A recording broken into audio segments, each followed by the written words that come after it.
ତେନ୍ତୁଳିଖୁଣ୍ଟିଠାରେ ଜିଲ୍ଲାପାଳ ଏବଂ ଆରକ୍ଷୀ ଅଧୀକ୍ଷକଙ୍କ ଅଧ୍ୟକ୍ଷତାରେ ଏକ ଯୁଗ୍ମ ଜନଶୁଣାଣି ଶିବିର ଅନୁଷ୍ଠିତ ହୋଇଯାଇଛି।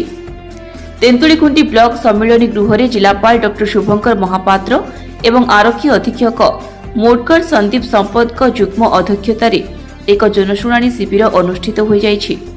ଏହି ଶିବିରରେ ମୁଖ୍ୟ ଉନ୍ନୟନ ଅଧିକାରୀ ଜିଲ୍ଲା ପରିଷଦ ବିରଞ୍ଜି ନାରାୟଣ ଦରବାନ, ବିଡିଓ ମନୋଜ କୁମାର ପାଣିଗ୍ରାହୀଙ୍କ ସମେତ ସମସ୍ତ ଜିଲ୍ଲାସ୍ତରୀୟ ବିଭାଗୀୟ ଅଧିକାରୀ ଉପସ୍ଥିତ ରହିଥିଲେ।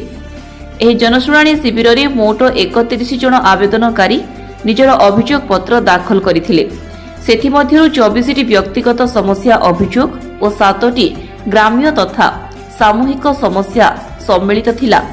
ସାମାଜିକ ସୁରକ୍ଷା ବିଭାଗ ତରଫରୁ 2 ଜଣ ଚିହ୍ନଟ ଦିବ୍ୟାଙ୍ଗଙ୍କୁ ହ୍ୱିଲଚେୟାର ପ୍ରଦାନ କରାଯାଇଥିଲା। ଉକ୍ତ ଜନଶୁଣାଣି ପରେ ଜିଲ୍ଲାପାଳ ତେନ୍ତୁଳିଖୁଣ୍ଟି ସ୍ଥିତ ବାପୁଜୀ ଉଚ୍ଚ ବିଦ୍ୟାଳୟର ଛାତ୍ରଛାତ୍ରୀଙ୍କ ପାଠ ପଢ଼ାଇବା ସହ ବାର୍ତ୍ତାଳାପ କରିଥିଲେ।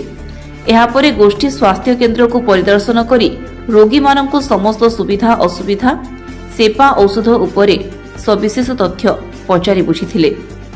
ହିରବିମୁଣ୍ଡା ସ୍ଥିତ ଏକଲବ୍ୟ ମଡେଲ ଆବାସିକ ବିଦ୍ୟାଳୟ ପରିଦର୍ଶନ କରିଥିଲେ।